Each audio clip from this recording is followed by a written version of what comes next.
Ayon sa pag-aaral, mahigit na 400 bilyong piso ang na-scam mula sa mga Pilipinong consumers sa pamamagitan ng online and traditional scamming sa loob lamang ng isang taon.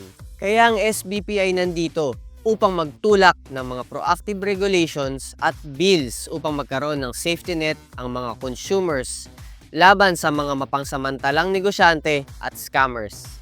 Ang SBP ay aktibong gagampanan ang pagpapalaganap ng mga kampanya laban sa mga maling pamamaraan na ito at hindi bulag sa hinaing ng bawat Pilipinong consumer. Ang SBP ay magsusulong ng mga anti-budol at anti-scam legislation sa Kongreso upang matiyak ang responsibilidad at pananagutan ng mga market players at government institution para siguradong maprotektahan ang kita ng bawat Pilipino. Mula sa prime commodities at basic necessities hanggang sa pang-araw-araw na pampublikong transportasyon o anumang pamamaraan ng inyong paglabas at pasok sa inyong tahanan, tututukan ng SBP yan para siguradong hindi mabubutas ang bulsa mo ka-consumer. Ka-consumer, dito tayo sa subok na at tunay na may malasakit sa pinaghihirapan ng bawat isa.